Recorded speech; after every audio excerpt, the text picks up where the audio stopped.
The time is just gone 10 minutes to 9, and it's time for our weekly edition with Imtiaz, Syed, Chairperson of eThekwini Secure. Now, this morning, driving to the studio, we heard about the Auditor General's report talking about 38 out of 257 municipalities that have only had a clean report, which means a 15%. Now, can you imagine a group of students sitting writing the exams and you only have a 15% pass rate?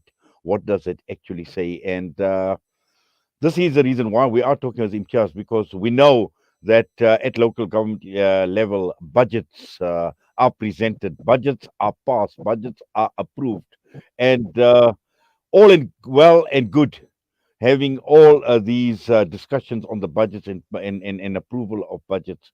But the key issue here is what actually goes into the whole budget process, and more importantly, is how the monies are actually spent. Imtiaz, Assalamu alaikum wa rahmatullahi wa barakatuh, and welcome. Wa alaikum salam wa rahmatullahi wa barakatuh. And I hope you're well this morning. Yes, You know, Alhamdulillah, shukr. yeah. So very quickly, just to get into it and to speak to exactly what you spoke to right now, we've got 60 million people that live in South Africa at the moment, right? And only about 50% of them actually register to vote.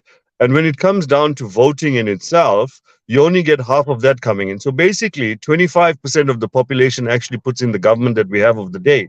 So therefore, it's reflective in the type of budget that you have. When the budgets are being drafted, it speaks to the constituency by which the elected officials came into power.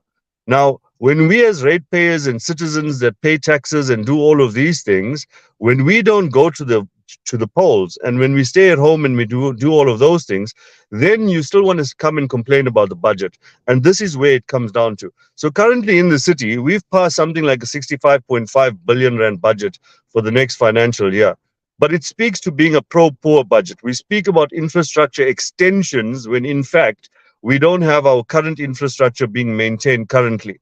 Now, what does it speak to and where does it come from? It comes from a population and particular areas where there is actually no infrastructure, where you still need to link people to the water grid, you still need to link them to CSW services, you still need to link them to ESCOM and all of these things, right?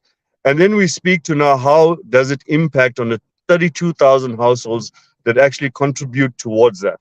And that is where really it comes down to. When we're electing officials and when we're putting people into power, we need to do it in such a way that it's representative of the communities by which we come from.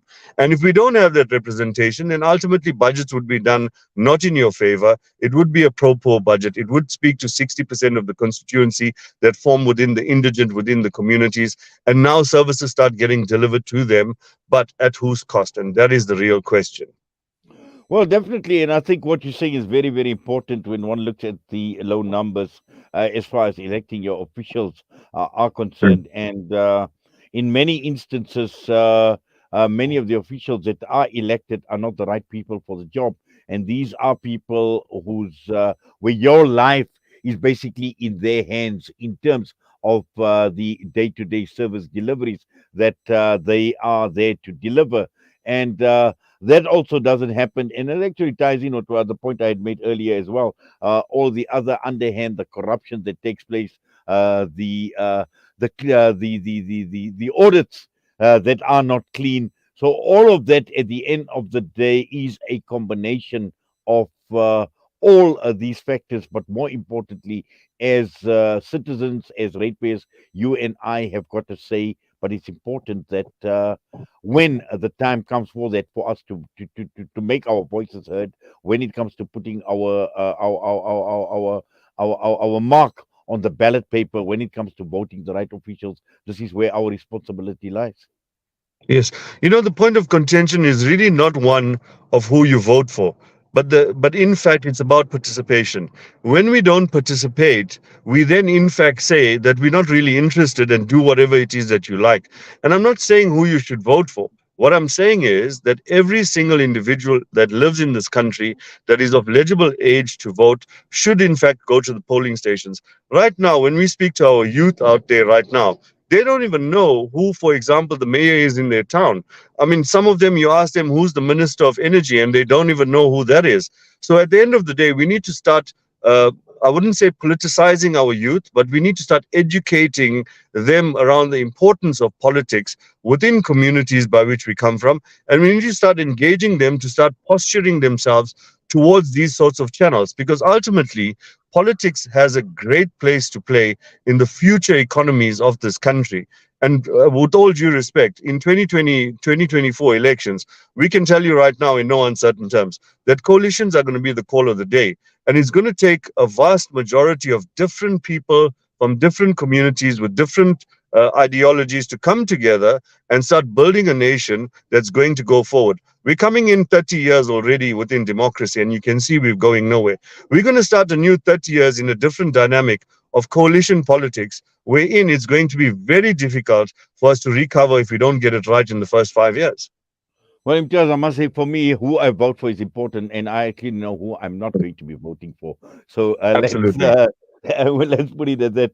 But also, I think just coming back to the whole question surrounding the budget, these are not Mm. small numbers we're talking about. We're talking about billions, and Yes. this is money that are entrusted to officials to do what is necessary for the benefit of ratepayers, for the benefit of the community, for the benefit of the citizens of the city, town, whatever it is at the end of the day. And I think for me, that is absolutely important. We need to be vigilant. We need to be watchful of how that money is being spent.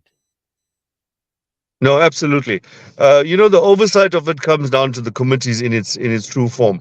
But the other thing about it is, before the budget is drafted, it's important for councillors to be a part of the process of understanding.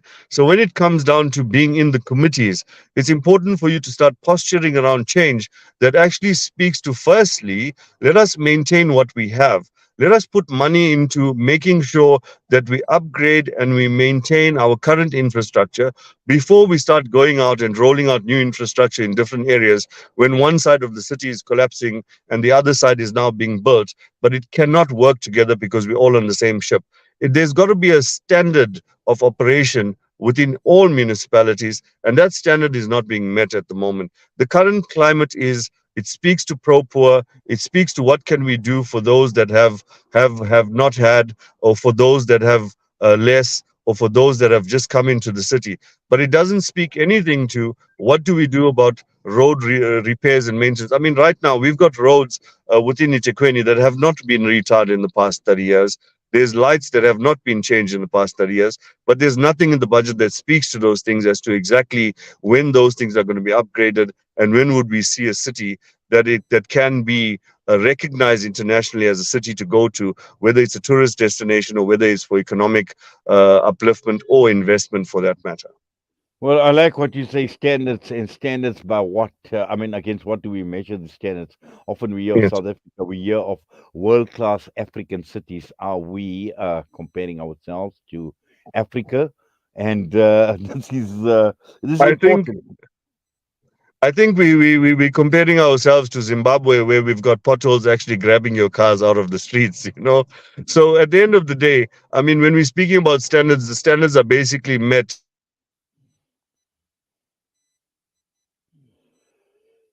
Well, I think we have lost Imtiaz. I know Imtiaz is traveling, but I think we get the gist of what he is saying. And we are saying, I see Imtiaz is back. Imtiaz, sorry, we just you just froze there for a minute. I G. thought you Yeah. I thought you hit a pothole. No, absolutely. This is the thing. I mean, we're determining standards and we're talking about world-class cities. I mean, when we go across the world, and if you look at developing industrial nations and you go into their main cities, they're coming from these types of poverties. But as they industrialize and as they grow, they start tending to focus on what is in the best interest of the communities by far and large, and making sure that they now uplift the communities for themselves, within themselves. And that's important. Having international trades and having relations with international countries is all well and good, but it's in the bigger scheme of things that we need to look after our population, make sure that they're all working, make sure that everyone has a sustainable means of income, and to ensure that we have livable cities. That's important. Freedom of expression, free of crime, all of these things need to happen, and it's going to take us a very long time. We're very far away from it, but it all depends on the political climate of the country and the political will to actually get things done. Well, Imtiaz, we're going to have to leave it at that and travel safely wherever you are heading to. But for now, we always appreciative of your time with us on Salam Media. Looking forward to next week once again. Assalamu alaikum wa Jazakallah so rahmatullahi wa much. Wa barakatuh. alaikum salam wa rahmatullahi wa barakatuh.